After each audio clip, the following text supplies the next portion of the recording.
Welcome, everybody, to Chats con Sabor. My name is Yvette, one of your hosts, and I am joined by my beautiful co host, Joanna. Hello. Hi, everybody. As you can see, we are doing things a little bit differently this season, season four. Oh my God, four. I can't believe it. That is so wild. It's so That's wild. awesome. Yes, yes. We hit our 1 year anniversary for the podcast in October. That's when we started season one back in October of 2024. Things have changed, they have shifted after every season. Like we've brought in different things, right? The new things that are going on for season four are the fact that Joanna and I are not sitting side by side. I'm used to looking at her over here. Where are you, Joe? She's not by my side. There is a reason for that. I was living in Georgia for 3 years, and in October, I moved to Texas. I moved back home to my hometown in Texas. So now we're doing this. We are side by side, basically, but not looking at each other like this, Making faces. making faces at each other. Yeah, exactly. But we are going to continue to bring you some great content, great episodes, a lot of laughs. I think this season we're going to go a little bit longer because the other thing that we've got going on that's new for you guys is last season we introduced you to our book club and we had a great summer read. I loved the book. Lights Out by Nevessa Allen. Yeah, it was fantastic. This season, we're bringing you another book. We're going to do two books. So get to reading, everybody, okay? And we'll do some promo. Well, at this point, you're watching, in February, right? We're recording. We're in December right now. But we're going to do some promotional videos letting you know about the different books that we're going to be reading. So be on the lookout for those, or hopefully you've already watched them. I want to go ahead and, first of all, let me know what your thoughts are, Joe, as far as this new arrangement that we've got going on here, as far as not being side by side. I miss you. I miss you. My life has changed drastically this year. Drastically. Yeah, yeah, So, so has but mine. it is what it is. I miss her. We can't go out and do our dinners or anything like that. I would have to, fly to go see her. Mm-hmm, mm-hmm, So we can have a dinner, get on the red eye, come back. mm-hmm. That's right. That's right. It's possible. It's doable. It or I, is. or I could fly out there too. I could fly to Georgia. True story.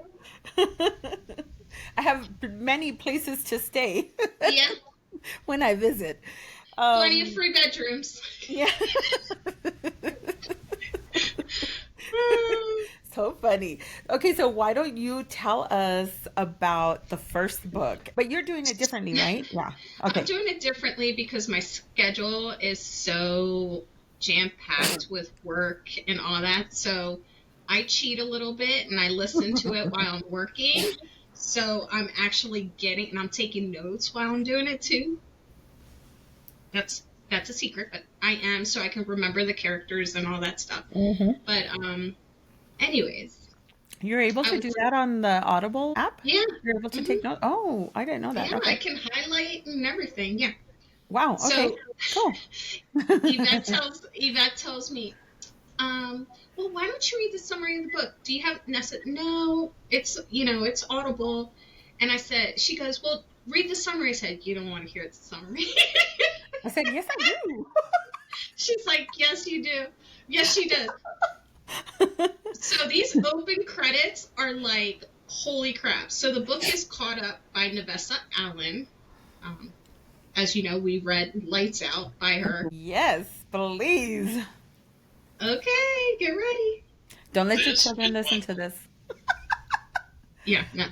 Zando Penguin Audio presents Caught Up by Nevessa Allen, narrated by Casey Hollowell and Teddy Hamilton, with special guest Jason June. Caught Up is a dark stalker rom-com with heavy themes. Some themes and scenes may be disturbing to some listeners. Listener discretion is advised, as this book contains sexually explicit, including multi-partner discussion and scenes, as well as cam work, sex work, mafia and organized crime, blackmail, coercion, religion, child abuse, slut-shaming, and remembered domestic abuse and bullying. There's also alcohol, gambling, smoking, blood, violence, brief gore, stalking, mention of serial killers and their crimes, and some off-page alluding to cannibalism. Finally, Caught Up contains voyeurism, exhibitionism, bondage, breath play, primal play, fear play, and light BDSM. I think that covers everything. This is one. Is he the main character? Or, well, one of the characters? Yes. Yes, he is one of the characters. All right. So I have not started yet. Like I said, we're recording this episode beginning of December, so I'm going to be reading that one here pretty soon. We were talking off camera, right? And we were saying like this, I was looking forward to a lot more spice in Lights Out, right? And so when the story was a little bit, it was more like rated R versus like, I wanted like a lot of eroticism, you know what I mean? I thought I was going to be reading a lot of spicy smut, and I wasn't. There was a good like backstory to it. So I don't know, for them to have this disclaimer with a long list of things like watch out, I feel like I'm gonna get what I was looking for. What I was looking for on I the have other book. questions. Yeah. I got a lot of questions. I kind of feel like maybe Navessa Allen has a little bit of the mafia fetish, voyeurism, the whole serial killer. I mean, now she's throwing in cannibalism. I mean, whoa. I have questions now. Like, is it really just your imagination, or where are you deriving this from, right? I would really love to ask her that. That's why I have questions. Like, who comes up with this shit? Who does? I don't know. Navessa, apparently. Navessa does. No. All right. So the second book that we are going to read in our book club this season for season 4 is, can you see that? No. Pen Pal by J.T. Geisinger. I'm excited for this one. Geisinger, right? Yeah, okay. I'm going to read the back because, I don't have it on Audible. I cheated. That's totally fine. I mean, you're already 5 steps ahead of me. I haven't even started reading, which I need to, but yeah. I will, I promise. So this episode, though, this episode is not about book club. We're just kind of introducing this at the start because we want to give people ample time to read. So season 4 is dropping. We're recording in December, but it's not going to drop until February 1st. The first episode, season 4. So you have plenty of time. Hopefully you've had plenty of time. We're going to work on some promotion videos and stuff. So those will come out way before this episode even drops. So, all right. I'm sorry. I got to because 51, all right? All right, and I still need light. Jesus, okay. The first letter arrived the day my husband was buried. It was postmarked from the state penitentiary, and it contained a single sentence. I'll wait forever if I have to. It was signed by Dante, a man I didn't know. Out of simple curiosity, I wrote back to ask him what exactly he was waiting for. His reply, you. Holy shit. I told the mystery man he had the wrong woman. He said he didn't. I said we'd never met. He said I was wrong. We went back and forth exchanging letters every week that grew increasingly more intimate. Then one day the letters stopped. When I found out why, it was already too late. Dante was on my doorstep. Shit! What? Uh-huh. And nothing on earth could have prepared me for what happened next. And then it has two little quotes here. It says, "Amazing. I absolutely recommend this thriller of a book by Jenna, jotted by Jenna."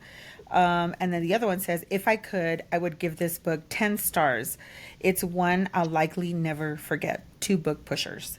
Yeah, What? and this one actually has a bonus chapter, so I guess we get like an epilogue or something at the end. I don't know. Ooh, I'm really excited about reading this one I'm too. telling you. I think both of them. I feel like I'm gonna get out of Caught Up what I was expecting in Lights Out. So I'm excited. I'm gonna start with that one, obviously, and then I'm gonna jump to this one. But those are the two books. So not Lights Out, bah.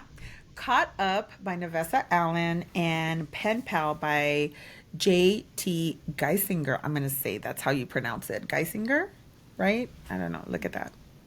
Everybody take a look at that. We're I not was like, looking at the take a look at author's Dante. name.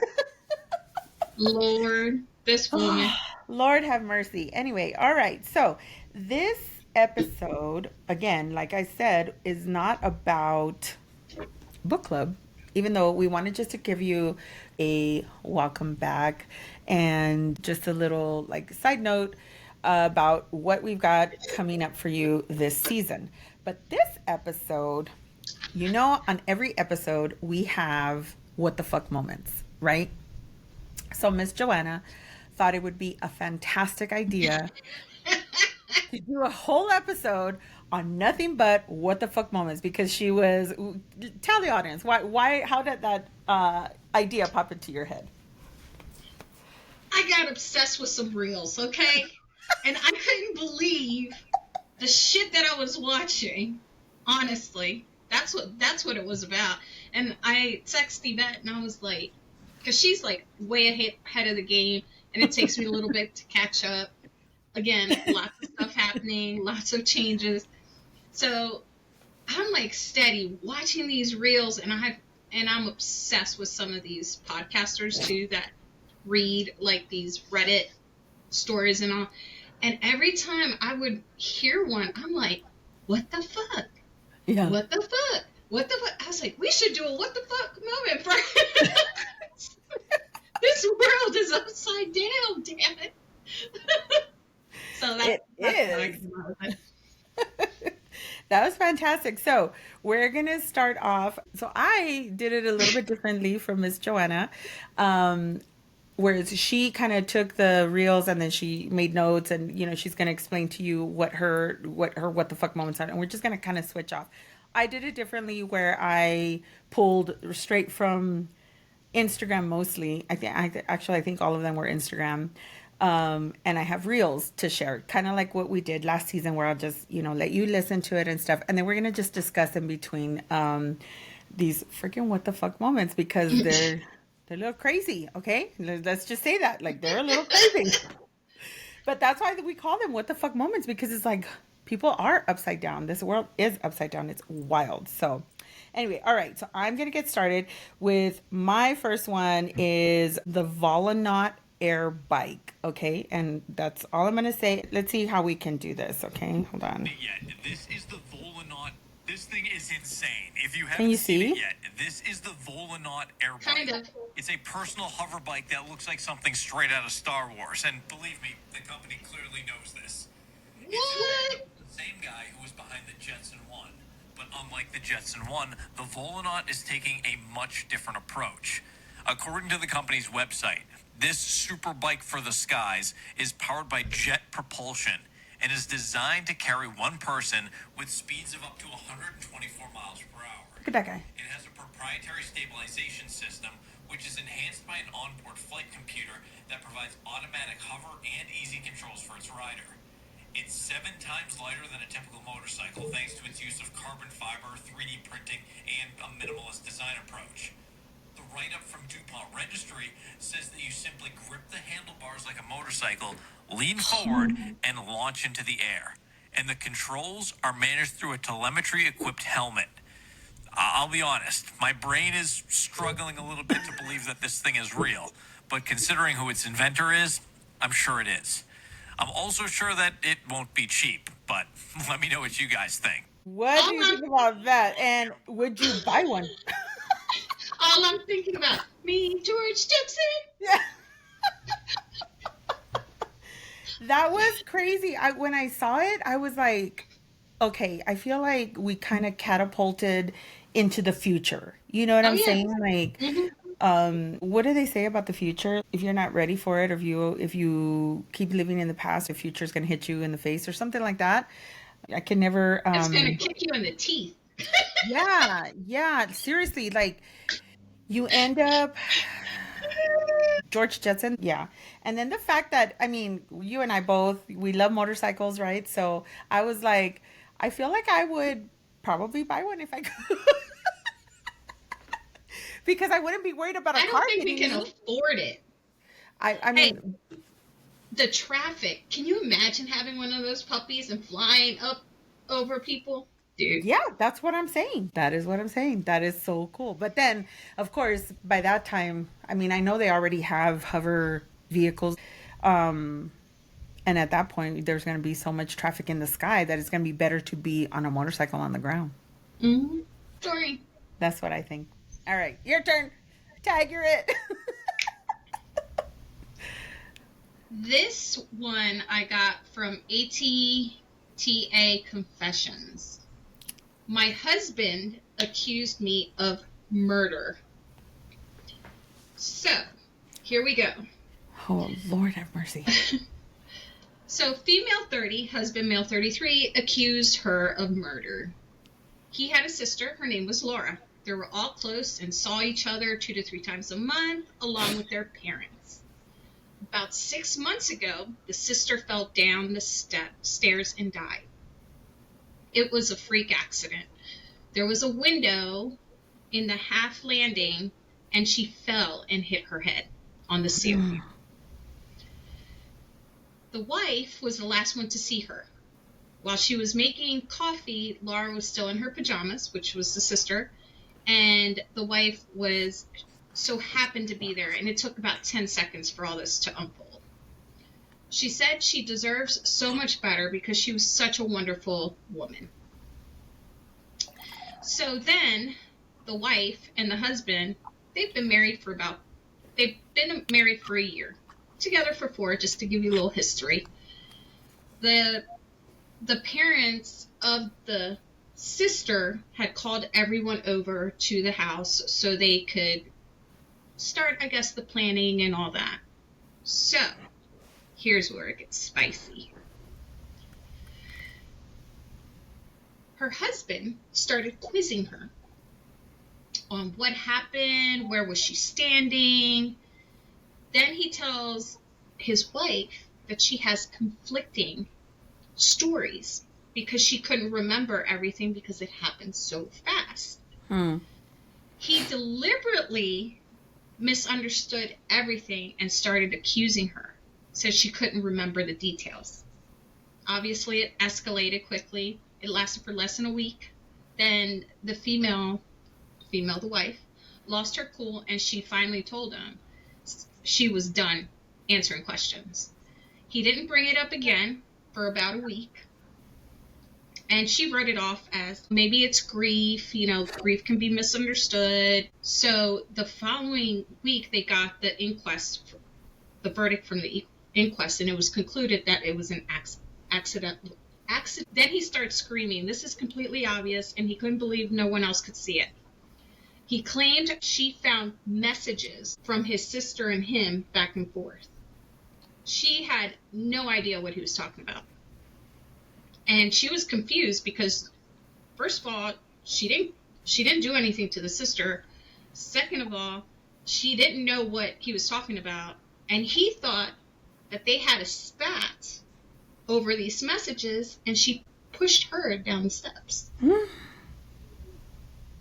He thought his wife pushed his sister down the steps. His sister down the steps. And obviously the family was so close, including the wife, that this devastated her. And I'm going to summarize this because this is really long. So after accusing her of murder in front of the parents and everything, she was devastated. So the what the fuck moment is one of two things. Yeah. For me. Yeah. How do you blame your wife for killing your sister? First of all. Second of all, she loves him so much, she is willing to figure this out and pretty much blame it on the grief process that he was going through. But she also feels as though when he accused her of this, right, that it made something inside of her die because of the accusation and him thinking that she was even capable of doing something like this. What do y'all think? What should she do? I agree with her unless there was like hard evidence. You know what I mean? He was grasping at straws, it sounded like to me. So, how dare you call me a murderer, first of all? I mean, we don't know the backstory. We don't know her tendencies or whatever. But why would she put that out there on a social media app where she could get scrutinized? You know what I'm saying? So I kind of... Well, that's the thing. The relationship that she had with the sister-in-law was a great relationship. They were super close. They did stuff together. Like, it was, to her, in her head, it was crazy that they would even go down. He would even go, and it's him. It's not the family. It's him blaming her because she happened to be in the same room. She had left, and then the girl fell, and then they all came back. But she was the last one to see her, so in his head, she did something to her. Yeah, she did something to her, and her memory, because everything was so fast, she doesn't remember everything. Like, she just remembers bits and pieces because she started leaving when she fell. So, it's just sad. It's sad. That is sad. That is on sad. Both ends. I'd be like, okay, divorce time. Oh, no. I'm sorry. I can't deal with somebody who thinks I'm a murderer. You know what I mean? And the thing is, he's so crushed that, like, another concern is, to her, is, like, what is he telling other people? Like, how are people going to look at me? Like, or like the rest of his family, which is her family too now, you know. I mean, they're married, so, you know. Okay, well, I have something along the same lines. Not necessarily about murder. It's the title of some of these things, you know? It is, yeah. This one is called the Gravestone Mandela Effect, okay? So here we go. It's called the Gravestone Mandela Effect, okay? And again, I'm going to try to turn it so you guys can maybe see. Is this person seeing a gravestone from the future in this historic cemetery? Is this the Mandela effect? Am I in the future? Is it 2025? Because we're back at the cemetery, okay? And I'm looking at graves. We're doing our ghost hunting. Next thing. Mr. Rice? Mr. and Mrs. Rice? Look at this. I'm going to put it up here. He was born in 1944, but died in 2034. And then Miss Rice... Like, I'm sorry, what? Was born in 1950, and she died in 2040. I thought we were in 2025.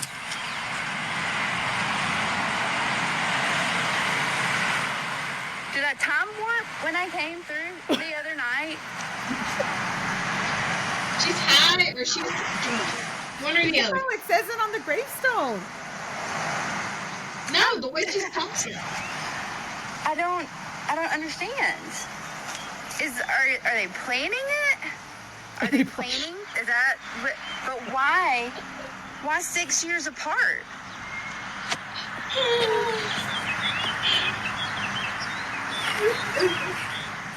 I'm confused.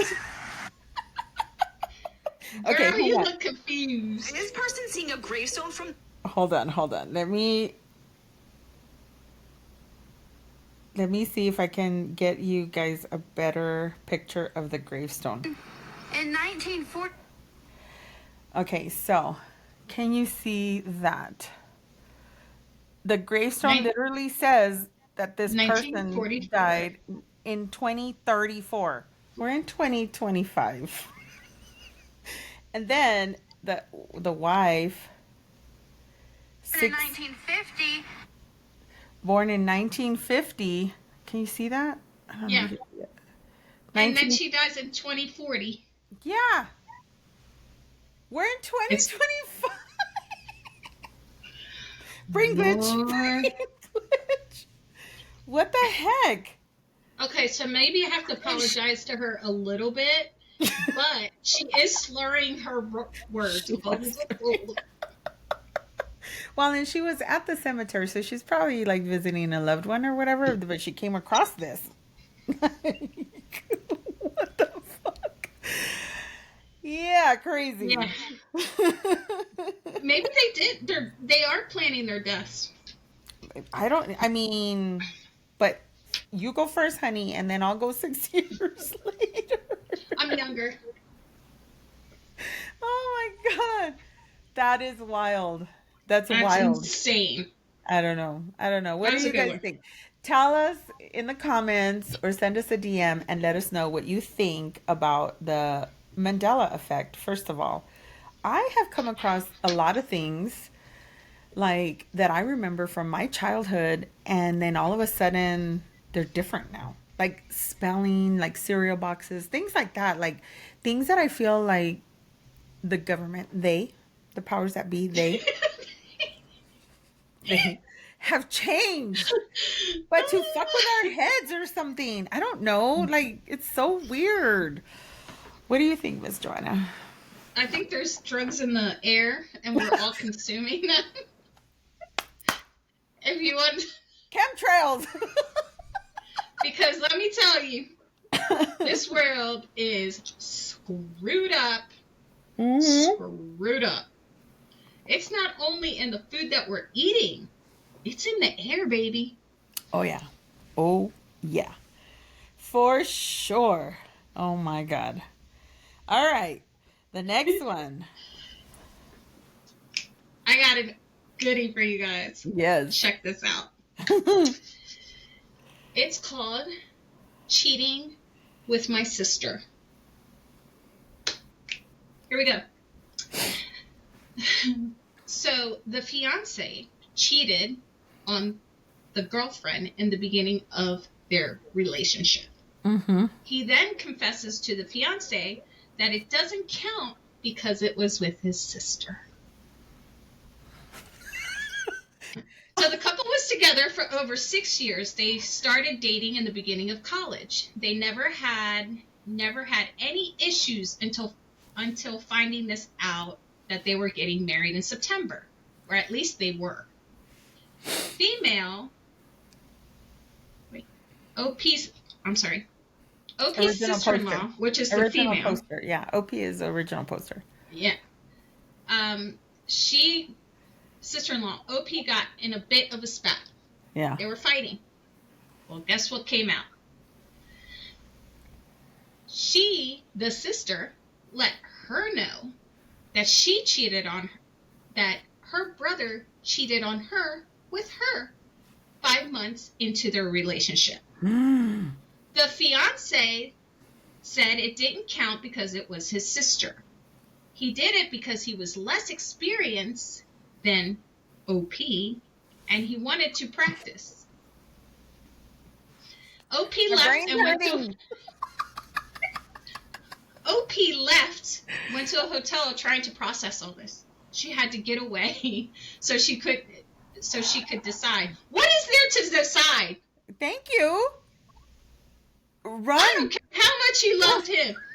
He had sex with his sister, bro. Wait. What nationality are they? It didn't say. But this clip was from Two Hot Takes. I love them those too. girls. I love those Yeah. girls. I love the Two Hot Takes girls. They were like, what? Yeah. Oh It was my great. God. Yeah. That is wild.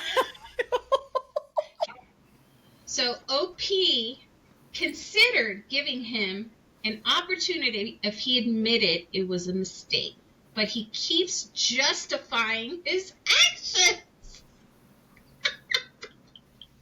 I'm sorry. How are you going to give somebody a second chance? Somebody who has slept with their sibling on And you have purpose. to look at On her all the time. purpose. Wow. Bro. Wow. Yeah. Wow. This wasn't like, oh, we were fucked up and I didn't know what I was doing. No, this was like, I needed to gain more experience before I could be with you. So I had to fuck my sister. I'm sorry. Oh, yeah. That's definitely WTF. I'm telling you, people are fucking disturbing. What Excuse the my language, but actual it's true. fuck? Oh my God. Yeah. Jesus. All right, moving on. I have a couple other doozies for you. For some Continue. more. What the fucks? All right, this one is a bomb shelter that was found with people inside. What? Yeah. Good Lord, sweet Jesus. Bomb shelter with people inside that was found. Find in Virginia, a family digging a pool uncovers a hidden bomb shelter with people inside. Like The Miller family in Dayton began digging for a pool, but found a sealed Cold War bomb shelter from the 1950s. We opened the hatch, and there were people down there, pale, staring like they'd never seen daylight. Inside, a family of 6 spanning 3 generations has lived underground for decades, believing the world above was unsafe. My parents locked us in during the Cuban Missile Crisis. We didn't know it was over. Surviving on preserved food and rainwater, they maintained a strict routine, unaware of the modern world. We're working with social services to help them adjust. They're in shock. They're in shock, but healthy. Emerging into 2025, the family is stunned by simple things like bright sunlight and fresh fruit. They tried an apple and cried. They said it's the first fresh food they've ever tasted. From a pool dream to a hidden past, this backyard unearthed a family frozen in time. What's next for them? A family frozen in time. What the fuck? They literally, and I can't, I don't know if you guys saw this. Hold on. Let me. I feel bad for them. Has lived underground war bomb shelter from the 1950s. Hold on. Sorry. I want to try to find this picture. Down there, pale, staring like they've never seen daylight. Inside, a family of 6 spanning 3 generations. Look. Please hold. Sorry. All right. I just want you guys to see the Dude, inside the bomb shelter. eyes. Look at that. Look at that. Literally from the 1950s. Yeah, it's fully stocked, bro. Still. Dude.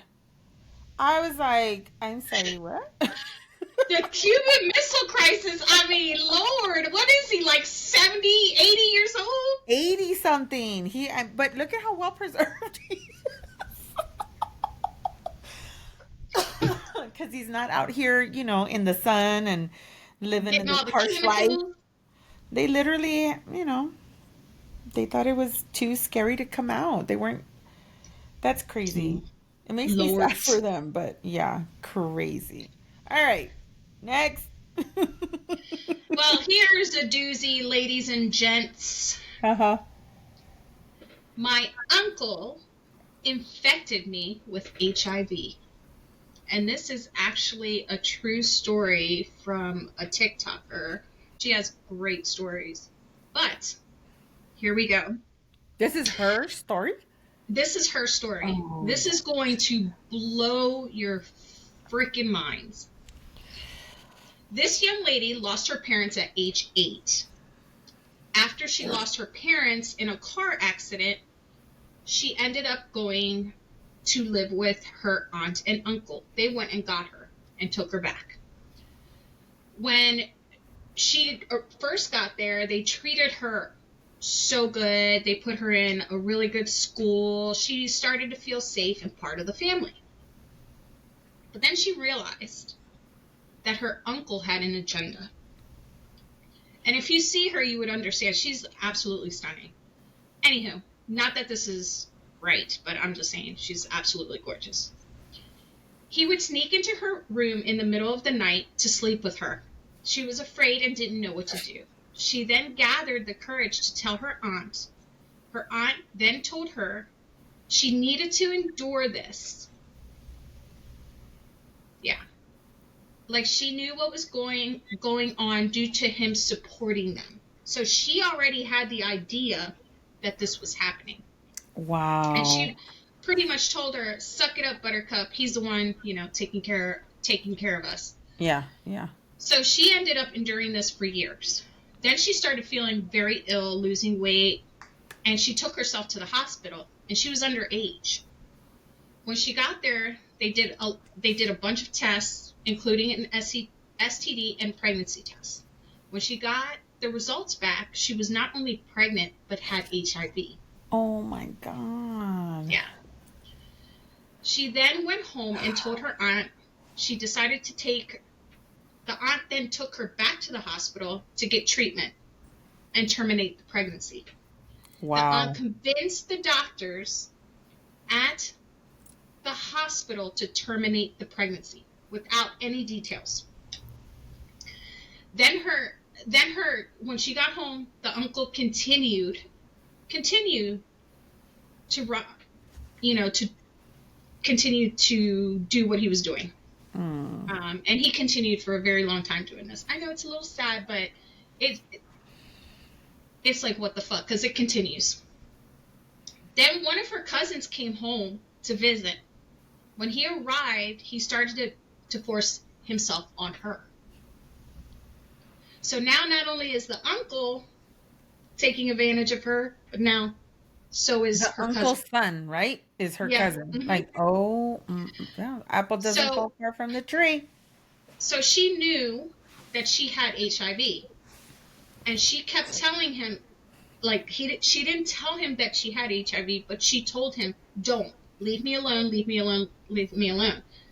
Finally, he got a hold of her. Well, it continues. Oh my gosh. So he continued to take advantage of her to keep it proper, because I did say something else in there, but don't want to say it out loud. Then his younger brother caught him in the act, and he was going to tell his parents. The older brother then convinced him to do it as well. What?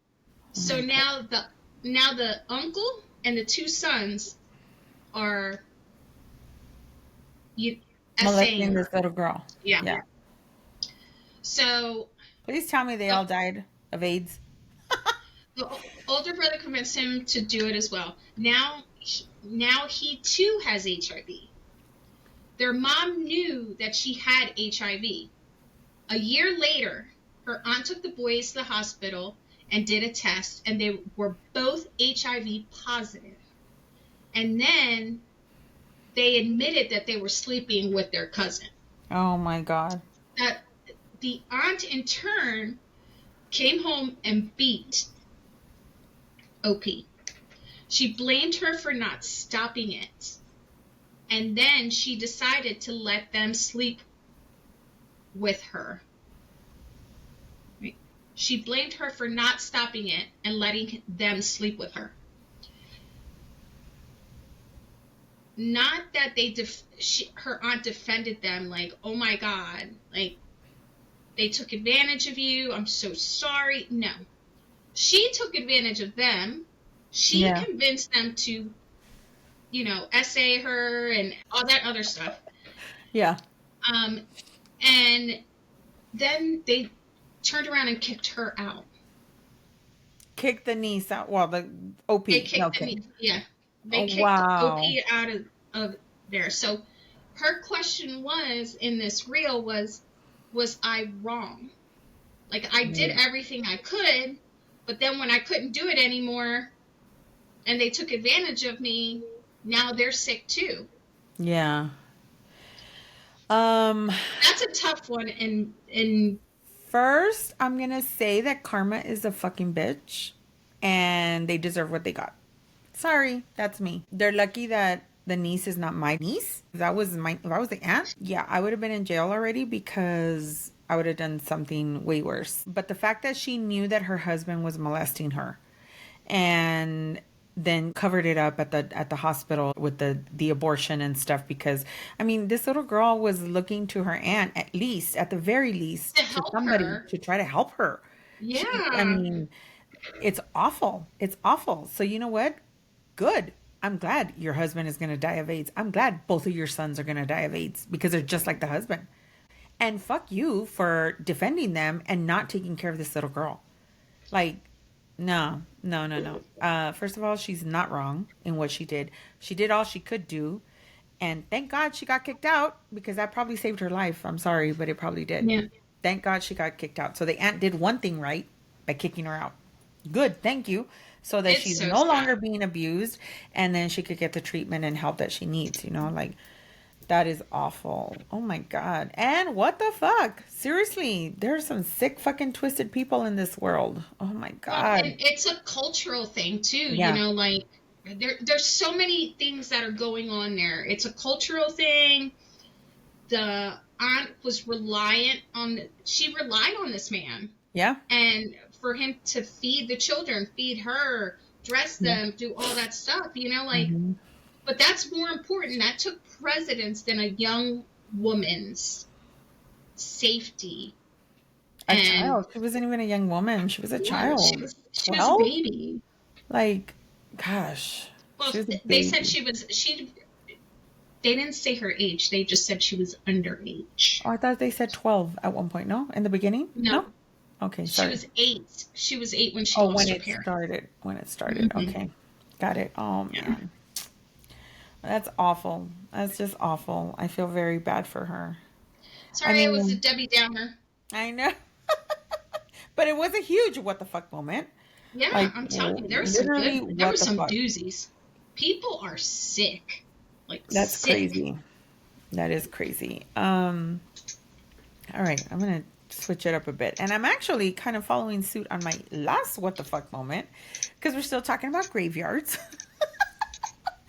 It says, "Why are there no new graveyards? Why don't they ever get full?" I mean, think about it. There's never any new ones, and they never get full. What the fuck? Wait, say this again. Why I'm are there tripping. why are there no new graveyards? They're never full. Okay. I'm gonna play the Oh, reel. okay. I'm I gonna play got the it. I reel. got it. Yeah, I'm gonna play the reel because this is kind of crazy. But here we go. I've often said I have not seen a new graveyard in my lifetime. I've never heard about a graveyard being too full to accept new bodies, too. So you would think that there would have to be a lot of them that would say, nope, no vacancy here. So what would you have to do? Can you guys see that? You would have to take out new plots of land in order to continue to bury people. But they don't do that. So where are the bodies? We've all seen the viral video of the guy that's a part-time gravedigger that says you'll never see a new cemetery being built, and everybody saying that that's proof of the Matrix. Well, buckle up, let's go for a ride, because I did the math after it piqued my curiosity. So we'll start with some raw numbers, and for everything I have here, I only used Google's quick search results to keep it even and fair.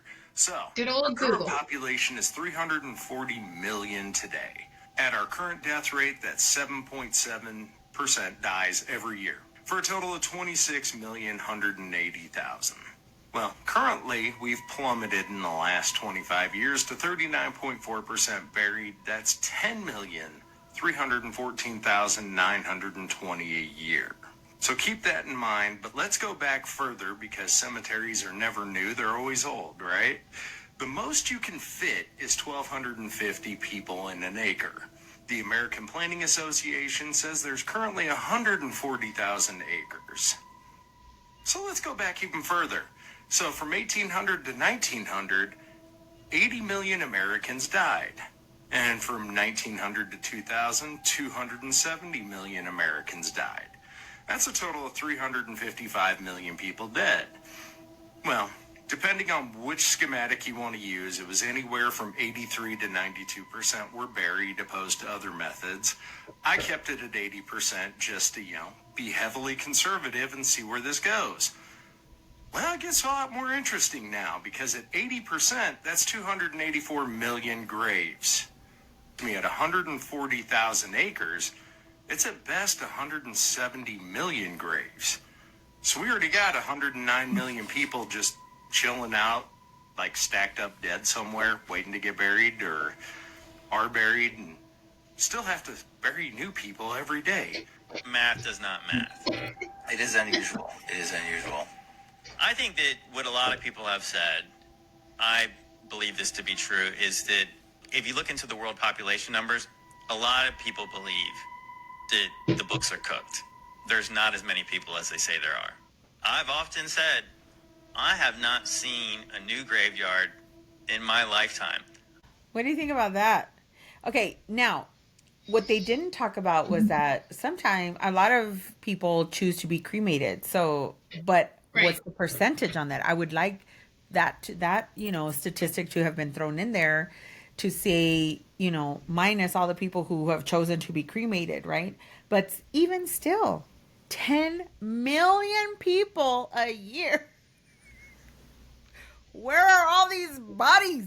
Like, what the fuck? Yeah. Crazy. Weird. Wow. Fucked up. What the fuck? That is a wowza. It is crazy. I mean, that had my mind, turning. Like what? Especially with everything that they were talking about. Oh, yeah. That's weird, weird, weird. All right. So now we're going to take a little moment, and today's episode's a little bit different because we're doing nothing but what the fuck moments. So we're not going to have a what the fuck moment, but we do have our little slice of advice from Miss Joanna today. And this quote is from one of my favorites, Mr. Sam Elliott. Even though there are days I wish I could change some things that happened in the past, there's a reason the rear view mirror is so small and the windshield is so big. Where you're headed is much more important than what you left behind. Amen. Preach, baby. Oh yeah. I think I've often said that our experiences in the past help to create who we are now, but they don't define you. They don't define us. And I think what's most important is to keep an eye on the future, and what, like where you're headed. Yes, don't forget where you came from, but where you're headed is way more important than where you came from, and don't hang on to that, because really you can't even hang on to the future. You just really have to live in the here and now, right? That's the best thing to do, is live in the here and now. But the past provides lessons, hopefully lessons learned and not repeated, right? But yeah, I like that a lot. I like that a lot. Keep your eye on what's ahead of you, not on what's behind you. Yeah. Your windshield is a lot bigger than your rearview mirror. That's right. I like it that way better. Yeah. Yeah. That's awesome. Okay, thank you, Miss Joanna, for that slice of advice. That was awesome. You're welcome. Awesome. All right, so the next what the fuck moment I have is not about graveyards, I promise, but an interesting fact that I came across. This guy, and I put on my notes, cooking for someone. I called it cooking for someone. So let me pull up the reel. Did you know that when you cook a meal for someone, they're not actually tasting the same meal as what you're tasting? I just learned about this. I didn't finish high school, but I just learned about sensory adaptation, which is basically like when someone farts in the room and it smells for a little bit, but then the smell kind of goes away, and then someone walks in and they're like, guys, do you realize that it really stinks in here? That's sensory adaptation, right? But in terms of for cooking, when you're cooking, because you're so close to the aromas of the ingredients and it's going in your nose constantly, by the time you sit down to eat, 80% of your taste is your smell. You actually can't taste the food properly. This is why eating at a restaurant tastes better than when you try to recreate the meal at home. Or when someone else cooks for you, it normally tastes better than when you cook it. So there you go, guys. Say thank you to the person that cooks for you every night. Crazy. That's another thing. I miss Yvette's cooking. Selfish me. I'm going to have to come visit and cook for you. Or you can come visit and I can take you to one of the many delicious restaurants we have here. Because I told you, this is the best place for Mexican food. So, yep. You'll fall in love with it here. Well, with the food anyway. I love food. Me too. I love it. But isn't that crazy? I mean, it kind of makes sense though, because it's like, I think I've told you this before. When I cook to my liking, to my taste, to the way I want to taste my food, you know? So, you know, I cook for other people. That's the same way I cook. I cook the way I'm going to like it, not necessarily how everybody else is going to like it. And if I pull an ingredient because, say, somebody doesn't like cilantro or onions or tomatoes, and I pull an ingredient, it's going to change the complete flavor of the dish, of the meal. So I really don't like to alter the meal, the ingredients, when I'm cooking, because I cook to my liking, my taste. So I kind of understand what he's saying, but what do you think? Do you think there's something to that?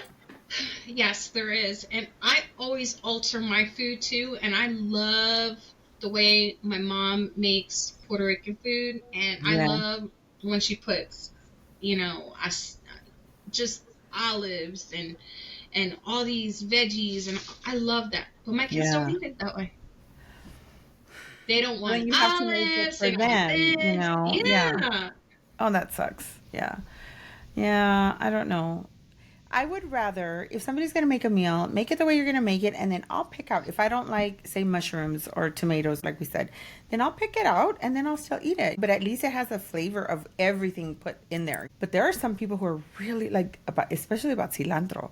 They're very, very picky about it. We're the weird ones that like cilantro. We're the weird ones. We're missing something. What did I tell you last time? Yeah, they say there's something that you're missing in your brain. Yeah, and we need the coriander. We need the cilantro, the flavor and the nutrients that the cilantro provides, because we're missing it. And so the people who say that it tastes like soap, they're actually the normal ones. We're the weird ones. That's a bunch of bullshit. We're a bunch of weirdos. I love cilantro, by the way. And I will put cilantro on everything. Everything Mexican, I put it in. So, anyway. All right, Miss Joanna, next. Oh, this is another doozy, my peeps. Here we go. I can't wait to hear this one. I kicked out my husband. This one was from TDT Stories.203, but it's from the girls. Anywho, OP 27 and her husband 29 have been together since high school, 6 years. Wait, did I already read this one? No. Oh no, because this one's with Lily. Wait until you hear this one, baby. Oh Lord. So they've been together since high school, about 6 years. He has a childhood friend. Her name is Lily. She's engaged. So the OP didn't think anything of it, right? They have a 6-year-old daughter together, and Lily had invited them over, like a bunch of the little girls over for a sleepover. Mm-hmm. So, OP goes over there, and she's hanging out, drinking some wine, watching the little girls play and all that good stuff. Well, she had a little too much wine. And Miss OP fell asleep on the couch. Oh, shit. Guess who OP left by himself? Oh, yeah, her husband. Daddy. Well, come to find out, she's at work. She comes home 4 weeks later. She finds Lily on the couch with her husband. Well, Lily tells her, and I quote, "I am pregnant." So OP was like, oh my gosh, congratulations. How does your fiance feel about this? She goes, it's not his. It's your husband's. And she was like, so her husband, when she walked through the door, her husband was like, hey honey, gives her a kiss, love you. So she tells her it's not her fiance's, and she goes, what? And then her husband starts to apologize. Doesn't even try to deny it. OP's husband starts to apologize and said that Lily had come over to watch a movie because she was asleep on the couch, and she started telling the husband that her fiance did not satisfy her like she liked. So I'm sorry, then leave your fiance, but don't fuck my husband. What the fuck? So she ended up seducing OP's husband, having sex with him, and get knocked up by him. What the fuck? Wow. And it gets better. So the husband, there's an edit. So the husband ends up apologizing, calling her. She's telling him that she needs, this bitch is considering taking his ass back. Oh my God. Don't tell me that's why she posted the Reddit, because she's trying to get opinions. Should I take him back? Yeah. Oh, Lord have mercy. Girl. We're so stupid. Ladies, let's not be stupid anymore. There is not enough forgiveness in the world for me to forgive my husband for knocking some other chick up. I have to see her all the time, and I have to see that child all the time. And I'm sorry, what am I going to be, the stepmom? Yeah, peace out, helping you raise your child. No, go. No. Enjoy your Lily. Yep. Enjoy your fucking Lily. Your lily pad. Didn't we have a like a slice of advice or a wow moment or something about lily pads? Or maybe Kevin on one of the last season's episodes, he said something about a lily pad. You have one foot on one lily pad and they're spreading apart, and your legs are spreading apart. Like, one foot here, one foot on the next lily pad. That's what he said. Something like that. Like something about the lily. Go fuck your lily pad. Bye. Not you, Kevin, but Kevin has a lot of Kevinisms. He does have a lot of Kevinisms. Yeah, he does. That was crazy. What the fuck? There were some good ones, I'm telling you. I could have wrote like 6 pages of this stuff. No, listen. Like I said at the beginning, these what the fuck moments, this is why it was such a great idea that Joanna had, because there are so many of them and people are so fucked up in the head, and this world is literally topsy-turvy sometimes. Like, yeah, we've had some really wild what the fuck moments on all of our episodes, but I mean, these are pretty good too. You guys, please, again, comment, tell us what you guys think, which was your favorite what the fuck moment, and then also let us know if you have some what the fuck moments that you would like to include, and we'll throw them in there. Maybe we'll add them in on future episodes for season 4 and season 5 and season 6 and season 20. I'm throwing that out into the universe. Can I just give a little Joannaism? Yes. A Joannaism on this one. Yeah. Bro. Again, there's not enough forgiveness in the world for you to return to this man No, I'm There's sorry. no reason to. There's no reason to. There is just no reason. I'm sorry. People are like, okay, be a little bit more progressive and whatever, like, forgiveness and yada yada. You can forgive people, but you don't have to be a doormat when you're forgiving. I mean, literally, she is going to have to look at this kid in the face every single day, or whatever, every other weekend, whatever.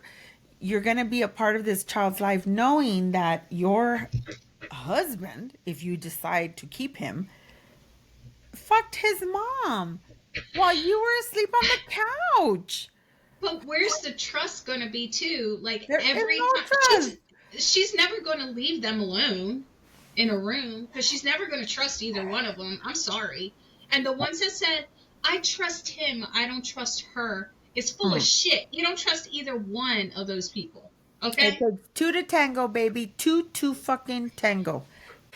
I think I've said this on, gosh, this was probably the beginning of season 2. I can't remember. But when I found out that I was cheated on one time, and I literally had this conversation with this female that he was messing around with. And I just I couldn't bring myself to blame her for the most part because I wasn't in the relationship with her. I was in the relationship with him. Mm-hmm. He's the one that owed me the loyalty and the honesty and the, respect and the Preach, the sister. love. You know what I'm saying? Like, Mm-hmm. so I understand where they're coming from, but I also not only blame him, like, especially if in this situation, this Lily This bitch, bitch knew what she was she doing. knew exactly what she was doing. Yeah. She Yes. waited for her to fall asleep to go over there to seduce him. And you know what his excuse to her was? He felt lonely because she stayed over there. He felt lonely. Please. Hey, Peckerhead, how about picking up the phone and say, hey, babe, are you coming home? Hey, babe, I'm coming to pick you up. Or knock, knock, knock. I'm here to pick up my wife. Where the fuck is she? Yeah. Come looking for my ass. Like, do the math. No, no, no, no. And fuck Lily. Fuck Lily. Fuck that bitch. All right. Are you team Lily or are you team OP? Because we're team OP. I don't know. I want to kick OP in the teeth too because she should Or not even be thinking. even considered. Yeah. I mean, like, dude, that is like all kinds of wrong. Oh, yeah. Oh, yeah. Ay, ay, ay. Okay, so the next one that I have is the truth about a kiss. All right. I was gonna play the reel, but it's just music, so I have to read it. Okay.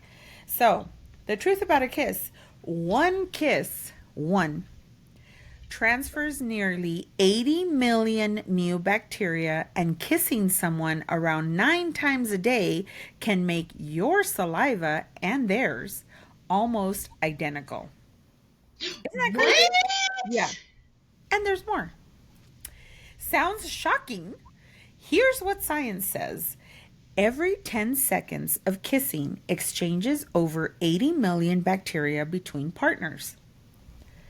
Your saliva isn't just spit, it's a complex mix of enzymes, immune cells, hormones, and microbes, all unique to you.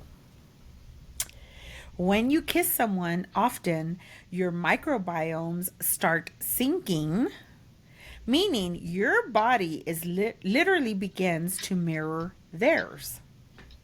It's more than romance, it's microbiological bonding. Your body says you're safe here. Scientists believe this helps strengthen immunity, reduce allergies, boosts mood through oxytocin, deepen emotional connection. I believe the whole boosting the mood because I think I've said several times on this podcast that kissing is very like top notch for me. It's super important, right? And if we're doing it right, if we're kissing right, then I'm gonna be drunk. I'm gonna be drunk with like happy hormones. You know what I mean? I get kind of like woo. does. It completely boosts your mood. I mean, it does. It makes you Yeah, feel happy when somebody kisses you, I agree. I agree. Wow, when somebody kisses you And right. yeah, When significant somebody other. kisses you Yeah. right. Yeah. Because there are some bad kissers out there. La, la, la, Let's la, just be la, real. la, la. Yeah. So, yes, when two people kiss, often their saliva chemistry becomes almost identical. Your biology adapts to love. Next time you kiss, remember you're not just sharing affection, you're literally syncing souls on a microscopic level. Oh, I love that. That's so cute. That should be a Isn't that t-shirt. crazy? That's cute, but crazy, right? Like, you think, oh, yeah, I'm just going to make out with this person. And we go back to the whole like having sex just like on a transactional level, right? It's not transactional. It's not just transactional. You think that you're not bonding in some kind of way, but you are, even your kisses. And there's Mm-hmm. science to back it up. So there you You're go. exchanging DNA, baby. That is right. Especially when you're having sex. I mean, think Yep. about it. If that's just kissing, can you imagine when you're having sex? Bodily fluid. Yikes! That is Yes, crazy. girl. All right, next. Oh,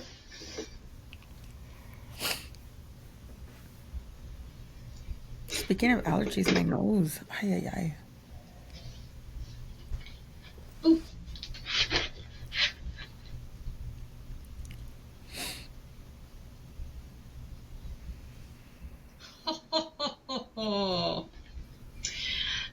Ladies and gents, get ready for this one. This is the question. How do I, 32 female, recover after seeing a note in my husband's phone saying how ugly and fat I am? Wow. So here's the scenario. Her and her husband were just chilling at home. He was cooking dinner and she was reading a book. Side note, he goes to a therapist, so he's been writing things down and all that, which OP thinks it's freaking fantastic that he's doing this. He's, learning to communicate. He usually communicates with the therapist and then comes home and is able to communicate with her. Mm-hmm. So she knows that he talks about them on sensitive topics before they have a conversation, and he tries his best to deal with things in a healthier way. So she went to look at his phone for some photos he had took of her. They both have access to each other's phones, but she noticed there was a widget note with her name on it. Okay. Which made her curious. Yeah. All females are curious, honey. When she looked at it, it said, "My wife is fat even 2 years after we had our child." Wow. Wow. She has a pretty face, but even that gets lost in frumpy clothing, zero makeup, and double chin. This crushed her. She knows it's private, and it's something that she wanted to talk to and it might have been something he wanted to talk to his therapist about. But now the bell can't be unrung. I love that little line right there. Yeah. Yeah. She put his phone back and didn't check for anything else. She was just heartbroken. She knows now how he feels about her. Sure, there's spicy bedtime is not the best right now, and physical fitness has not been recovered, but after reading all that, that's all she could think about. Right. She's been reserved for the past couple days and is so embarrassed, angry, humiliated, and unloved to even bring this up to him. He has never said anything to her, and his actions don't align with his notes. He is kind to her and treats her well, but she cares about her feelings and how hurt she is. Mm-hmm. She's asking, how does she move on? I personally think that she needs to talk to him about it and say, okay, I mean, obviously he's writing in this these notes, right, in his phone. Can you imagine what Um, else is on there? I mean, yeah. But obviously he's writing his real feelings. I saw a reel and it was like I mean, like a sponsored reel. They were selling um like notebooks, but for men, specifically for men. And I thought it was interesting because, okay, like men actually journal. And the guy was saying men should journal. They should, write their feelings down and everything. So maybe that was his way of journaling. And in that case, I feel like those are his deepest, darkest emotions, feelings that he may not be ready to share with her because he knows that they're going to hurt her feelings. So to her, he, like she said, his note doesn't match his actions, right? Like the way he is with her, he's loving, he's caring, all these things, but then he's writing bad things about her. But that's how he really feels about her. And she saw it. So I feel like she needs to fess up and say, hey, I saw this. Let's talk about it. You know what I'm saying? Oh, he's Um, gaslighting the shit out of her. yes, but I mean, think about it though. Think about it. Put yourself in, like, turn the tables. I feel like it's not as twisted as maybe they're making it, like it's coming across. What I'm saying is, I know if I'm writing in my journal, that's my journal, those are my personal feelings. I don't want everybody else to be reading them. You know what I'm saying? So maybe I'm talking about all these feelings that my husband is making me feel, but I'm not ready to talk to him about it. And so I'm writing it down or on my phone or whatever. What I'm trying to say is, like, yes, it's, you could see it as like it's gaslighting, right? Because he's being one way to her, but then he's actually saying all these nasty His things about thoughts are her. different. Yeah. Yeah. But at the same time, maybe, just maybe, I'm just throwing that out there. He's thinking all these things, but he's not ready to talk to her about it. He's giving her like the benefit of the doubt, or he really, really loves her. She just let herself go, because I think it was on the one of the episodes in season 2, I think, where we were talking about how women let themselves go, and then so men start to wander, their eyes starts wandering. And I'm not saying it's her fault. All I'm saying is that maybe she needs to talk to him and say, hey, I found this obviously is how you really feel about me, so let's talk about it. Let's and let me tell you why I've let myself go, or why I don't feel confident. You know what I mean? And then she opens the door for him to really talk to her about how he really feels and stuff. Maybe it's the fact that he doesn't want to hurt her feelings. You know what I'm saying? Because he He does love already her. did. He already did. I'm telling you, But this she young wasn't meant lady, to see it though. That's the this thing. young lady will never get it out of her head. He can say whatever he wants to her at the Yeah. moment. This is Yeah. what's going to sit in the back of her head. And it was Yeah. an accidental thing. It's not like she was prying through his phone. It was something that was accidental, and then curiosity killed the cat, obviously, Yeah. because she got Yeah. hurt in the process. But she'll never be able to live this down. Like there's not enough him being so kind and loving, because she's always going to question if that's real now at this point. But Whether that's why she but that's why I'm saying though, definitely she has to needs. have a conversation with him. Yeah, that's what I'm saying. She needs to talk to him, bring it up to him and say, "Hey, I found this. I was looking for this. I found this. I know this is something personal to you, but I would really like to talk about it because it's about me. It's how you feel about me. Like, let's talk about this, and let's, you know what I mean? Like, let's open up that line of communication. I feel like that's the adult thing to do versus just like, well, fuck you, like, you don't think I'm pretty. You don't think we build up resentment when we don't talk things through. So Communication's key. it is. And we've said that on this podcast like over and over and over again. I feel like in this case, they really need to have an open, honest conversation. And then he needs to be honest with her. He needs to say, listen, I'm not that attracted to you anymore because you had a kid, you had our kid, and I appreciate that and I love you for that. But then you just let yourself go. Explain to me why. Be honest with her at that point. You know what I'm saying? I don't know if that makes sense, but am I She playing needs to devil's have the advocate? yes, you are. She needs to have the conversation with this young man and be like, dude, Why are let's you put the writing cards this out on the ugly shit table. about me? Yeah, because she might feel a certain way about him. I mean, that's true. That's true. That's true. Or maybe he's making her feel a certain way about herself. Maybe Well, they're he's the not culprit. having they're You not know, having spicy bedtime, so that means that this is that's because he's affecting not him in some attracted way. to her, Yeah, though. He's not attracted to her, like, that's what you I'm know. saying. So it's a conversation that needs to be had, or she just needs to be like, "Look, this I understand this is how you feel, but either I'm going to do something about it, or this is who I am. You accept me for who I am, or this relationship isn't going to work." And Yeah. let him decide from there. I feel like it's a double-edged sword, honestly. I really, I feel for both of them is what I'm trying to say. He Mm-hmm. feels like he can't be honest with her because obviously he's going to hurt her feelings. And but then he's going overboard with the other stuff, like being overly loving and all this stuff. Like, so then now you're making her feel like you really love her no matter what, but you really don't love her no matter what because you're not fucking her right. Yeah, and that's what I'm like.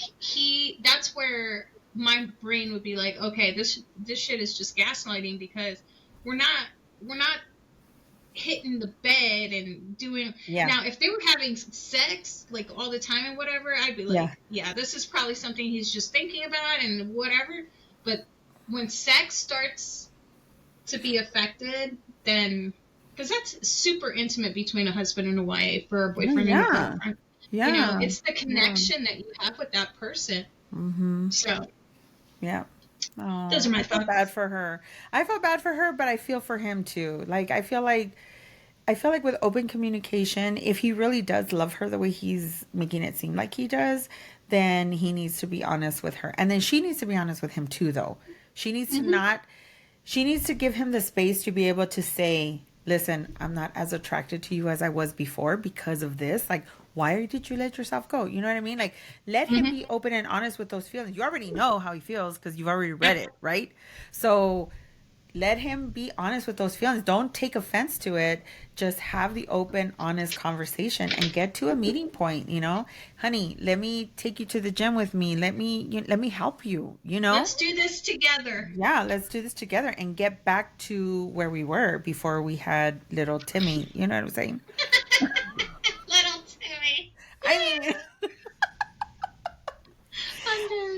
I mean that's the rational thing to do, right? Like, is she gonna do that? I don't know. What do you guys think? Do you guys think that they should have an open, honest conversation, or do you think she should just tell him to kick rocks? I think she's going to take it to the grave, and then she's going to become resentful. She is going to be resentful. Oh, man. Yeah. And then she's going to feel bad about herself. That's the thing, you know? Ay, that's sad. That's very sad. All right. My next one is a doozy. This is a village in the Dominican Republic where girls mysteriously grow penises by age 12. What? I left one of the good ones for close to the last. What in the hell? Let me find it. Please hold. Holy crap. Dude, I'm telling you, the shit that comes up on my feed is like wild. Wild, wild, wild. All right, ready? Have been spontaneously growing penises and turning into boys at age 12. Okay, yes, you did hear that correctly. This has been one of the strangest medical mysteries. Now it's blurry. Let me explain. This is Felicita, but he now goes by Johnny after he spontaneously grew male reproductive organs during puberty. Johnny was brought up in the Dominican Republic as a girl after being born with external female genitalia. Johnny said he was always encouraged to play with girl toys, but would find himself rather playing ball or wrestling with other boys. It wasn't until puberty, when he literally grew boy parts, that his parents realized that he was genetically a boy all along. This is a phenomenon that has actually happened quite a few times in this village called guavedosis. It was found that this is actually an enzyme deficiency that fails to concentrate testosterone in the womb, and the embryo therefore develops as a female. During puberty, though, they get a surge of new testosterone that causes them to grow male reproductive organs that are fully functional, albeit a bit smaller. Johnny said this whole experience was quite confirming, but a bit difficult to explain to the people he grew up with. I'm sorry, what? And he said they're smaller. They're smaller. But okay, so I'm going to say something, and I feel like not very many people know this, even though we were taught this in anatomy. When an embryo is in the uterus, it's literally a hermaphrodite. So our clit is basically a penis. That's why it's on the outside of our vagina. And that's why it's easily aroused, just like a penis is, a penis head. Sex ed, y'all. Sex ed. I mean, this is what it is. We're basically hermaphrodites when we are in utero, right? And then when our chromosomes start splitting, we get the Y chromosome and all that stuff. When our chromosomes start splitting, then Mother Nature decides what we're going to be. Are we going to be a male or are we going to be a female? So if we're going to be a male, our genitalia then stays on the outside and it grows on the outside. If we're going to be a female, our just the head, the clitoris stays on the outside, but the rest of it is on the inside. You know, our reproductive organs are on the inside. So, I mean, that is the magic and the beauty of reproduction and of nature, right? I mean, that's just who we are. It's magical, right? So, anyway, my point is magical. My point is that I can see how this is a true story. It's real how it happens because of the whole hermaphrodite thing. And there are some people who in utero, their chromosomes don't split properly. And so they do come out as a hermaphrodite. So they have a penis, enlarged clitoris, and a vagina, the female reproductive organs. Lady Gaga, I believe, is one of them. I thought Sierra was one of them too. Sierra was one of them too. Yes. She was one of them too. She was and she's very beautiful. Like, I think she's very beautiful, but anyway. Stunning. Point being, what the fuck? Amen, sister. So hermaphrodites are born that way. Like, they're born, like, you could physically see, like, okay, they have their clitoris is bigger, like a penis, right? And then they also have a vagina. But in this case, their penis doesn't come out until around age 12. So that's kind of crazy. And he didn't really go into full detail as far as, like, okay, they're becoming hermaphrodites, really. They're growing penises, right? Like, because they also have a vagina at birth. Is that what he said? Did he say that? I don't even know. But anyway. Yeah. I'm just like, I'm sorry, what? And then they get a burst of testosterone that gives them a penis. Well, because they start going through puberty, and that's what happens with boys, you know? They get a burst of testosterone, their fucking balls drop, and then they're ready for reproduction. And it's the same thing with females. They start getting their periods, and then their hormone levels rise, and, you know, all that stuff, and then we're ready for reproduction. So, yeah. Yeah, that's a lot. Sex ed on Chats con Sabor.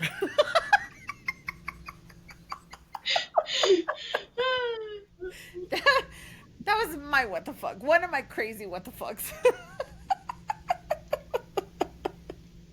All right, Miss Joanna, take it away. I kind of flipped my my stories. It's okay. Just go back to the other one. Here's one. My best friend keeps calling me her ugliest bridesmaid. I've been waiting for this because I thought it was funny. That's fucked up, but funny. My best friend keeps calling me inadvertently her ugliest bridesmaid. They have been friends since they were kids. She's beautiful, smart, but can be a bit of a bitch. Oh, so the bridemaid tries to take everything like a grain of salt. You know, just keeps it trucking. Okay. A recent comment changed things. She doesn't know how to process it in her head. The bride, Rochelle, bitch, she's the one getting married. Yeah. Fucking Michelle. But best friend loves the groom. Like, she's like, we both into gaming and all that stuff. Like, we get along so well. Yeah. However, and she says the groomsmen are great, everyone's like gets along, whatever. However, Rochelle describes some of the groomsmen as having really jealous girlfriends. She said she was paired with the groomsmen with the most jealous girlfriend because the bridesmaid is not threatening and he wouldn't be attracted to her because she's not skinny, tall, and blonde. Wow. So Okay.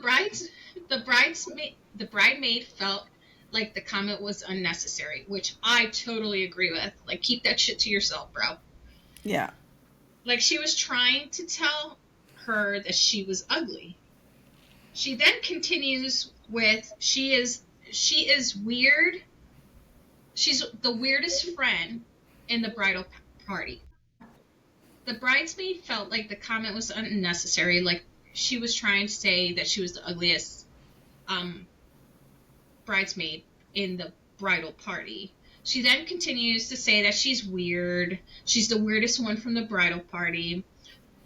And then the bridesmaid owns it. She's like, I'm a little nerdy, but other than that, I get along with the other bridesmaids. They all have piercings. They all have tattoos.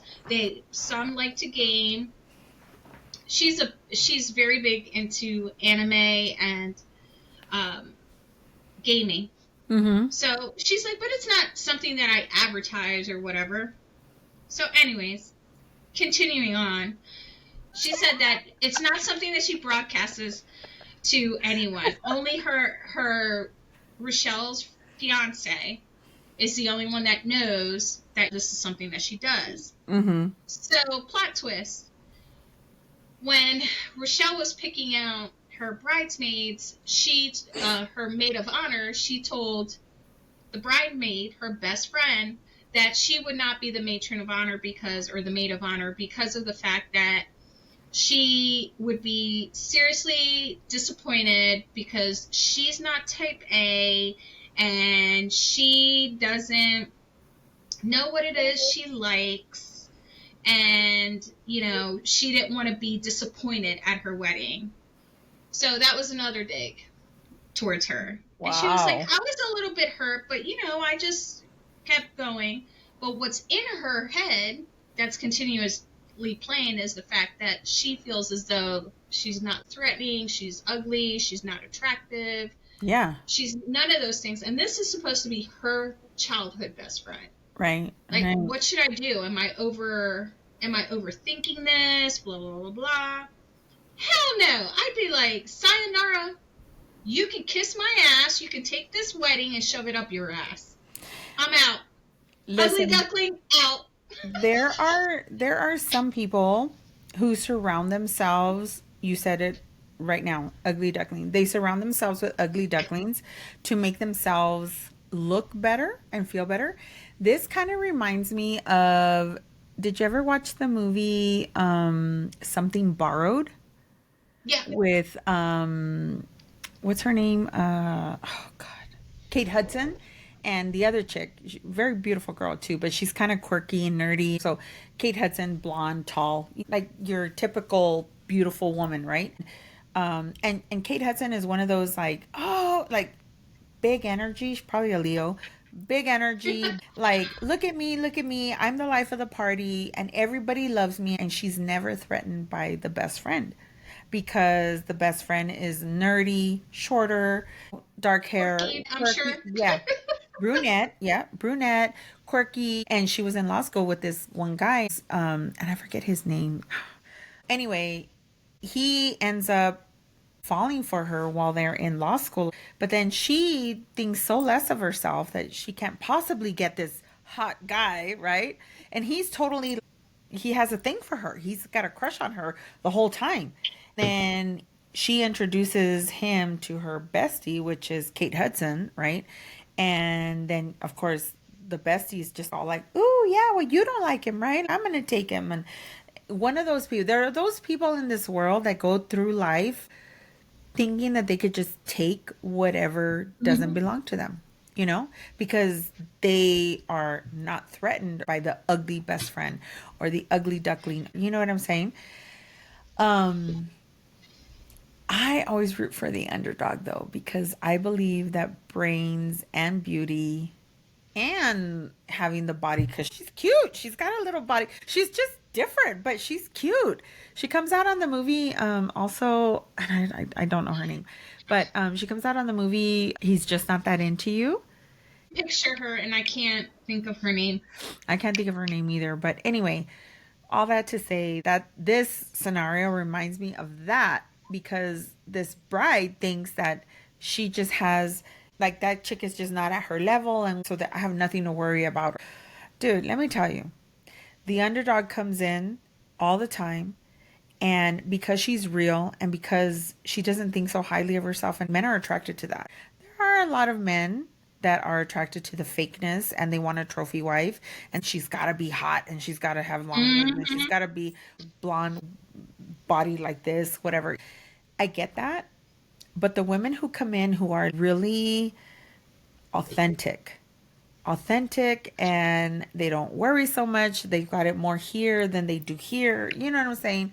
Again, in this movie, something borrowed, he eventually professes his love for her. But what I'm saying is this scenario reminds me of that, because this bride, they have to put people down in order to make themselves feel better. And if she's really your best friend, then why would you ever want to make her feel like she's less than? I don't know. Yeah, that's crazy. All right, moving on, because this one's getting kind of long. It's only 2 hours. I know. Only. I have one that's called The Crazy Cat Lady. I can't wait to see this one. Okay. Crazy Cat Lady. Here we go. Holy crazy cat lady. You might be mind blown because I just learned like 2 days ago and I can't stop thinking about it. He wants to know too. Toxoplasma gondii. It's a parasite that only cats carry. And we can get it. They've also linked this to schizophrenia. What the real thing that really worries me about this is, they say it affects your mental health. And every 1 in 3 cat owners has it. That's where they got the term crazy cat lady. Because this freaking parasite can actually influence your thoughts, your actions. So you may think you just have like, oh, I might be bipolar. No. Schizophrenic. No. You got a freaking parasite in your brain. And your damn furry friend gave it to you. I was going to say her cat's in the background. 1 in 3 people have this. You think I'm kidding? Look it up. I dug down deep for this information because I didn't believe it when my husband told me this. Because I said, I'm the crazy cat lady. And he's like, whoa, don't say that. So what? And he's like, you know, let it be a man. That's like a thing. I'm like, I thought it just meant ladies that have cats, a bunch of cats. And he's like, no. So yeah, next time somebody calls you a crazy cat lady, you better just be like, whoa, whoa, whoa. I don't have a parasite, or do I? I don't fucking know. Because now I'm concerned. So I've heard this before. About the whole parasite and everything, but I didn't know that that's how, or way back in, whatever century it was, where they coined the term crazy cat lady. It was because the lady with all the cats and everything, right? Like they're a spinster. They have a bunch of cats. It's because this parasite infects their brain. It infects their brain and then they literally go crazy. I'm still going to be a cat lady. If I go to the loony bin in a couple years, so be it. I'm gonna send this to Kevin. I'm gonna be like, when she start acting weird, like this is That'd be her. This is her. All right, I have one more to share with you guys, and then I have our wow. did you know about the placenta? Lord of Yes. mercy. And I got to find this again. Okay, here we go. Did you know the placenta actually comes from the father? It might sound surprising, but this is a fascinating and little known fact. The placenta, the vital organ that nourishes the baby throughout pregnancy, is not created by the mother's body. It's actually formed from the father's genetic material. Specifically, the genetic material responsible for building the placenta is primarily inherited from the father, while the mother's genes mainly control the development of the embryo. This means the placenta isn't part of the mother's body. It's actually an organ that belongs to the baby. You can think of the placenta as a miraculous bridge between mother and child, even though it originates from the father. It transports oxygen, glucose, amino acids, vitamins, minerals, and water from the mother's bloodstream to the baby, and helps remove the baby's daily waste through the umbilical cord. Thanks to the placenta, the baby is nourished and can grow healthily in the womb. Truly a remarkable biological wonder. Oh, that's amazing. I never knew that. So when women are making their placenta pills, you have a little bit of your husband inside of you again. Listen, it's good protein, ladies. We've talked about this before in a different episode about swallowing and stuff. But yeah. I mean, okay, so again, it takes two to tango, right? Like a man and a woman, they each have, it's not just the woman doing all the job and it's not just the man doing all the job. Like you literally, they both contribute to life, to creating life. I thought that was amazing. I thought that was No, that's really cool. that was a really cool one. Yeah. And what the fuck, only for me because I never knew that. I didn't know. I had no idea. I have our wow for today. We are at the end of our episode. So I have our wow. And let me see. Let me see. All right. I'm going to do a very simple one to start off with, to start the season off with. A very simple one. Words of wisdom. Your intuition speaks in statements. Your anxiety speaks in questions. Facts. There you go. Facts. Your anxiety is always going to be wondering and asking and not sure of itself. And just that is literally your mind just overthinking and again, questioning. Your intuition is just going to be like, yeah, this is it. This is what this is. And that is what you need to listen to more than your anxiety. That's what I feel. Love it. What do you think? What do you think, Miss Joanna? I love it. Everybody, thank you so much for joining us on this episode, our first episode of season 4 of Chats con Sabor. Miss Joanna, what's the name of the books that we're doing this season again, por favor? Caught Up by Nevessa Allen and Pen Pals by J.T. Gessner. Geisinger. I don't know how to say your last name. We butchered your name. So sorry. Yeah. So sorry. But super excited about the book. I'm super excited about this season. I feel like this season's going to be even better. This season, we're just going to bring you even more hot topics. And please, please, please write us, comment, give us your ideas because we have another episode coming up pretty soon where we're going to do, like we do here, every episode, we do our slice of advice, right? So we had some audience members write in and ask us for some advice on things that they were thinking about, things that they're going through. We're not saying that we're experts by any means. We don't have the certificate nor the diploma. Exactly. life experience, my friend. Exactly, exactly. And that's what we do is we just bring you our perspective and our point of view and maybe things in common that we've gone through. But please, if you want us to talk about something, a specific topic that you would like us to talk about, DM us, comment on one of our episodes. We are always looking, we always respond. Yeah, we so look forward to bringing you more creative and interactive content this season and beyond. And I can't believe we're in season 4, Joanna. Like, Oh my god, it's so awesome. It's like every season there's something different. We keep you guys guessing. there is.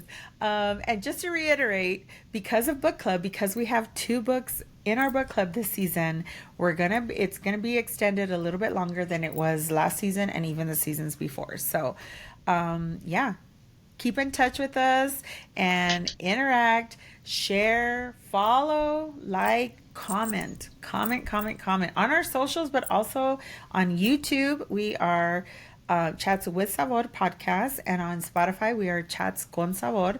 So wherever you're listening to us and watching us, we thank you. We thank you, and welcome to season 4, baby. Yeah! We'll see you on the next one. Adios, amigos. Adios.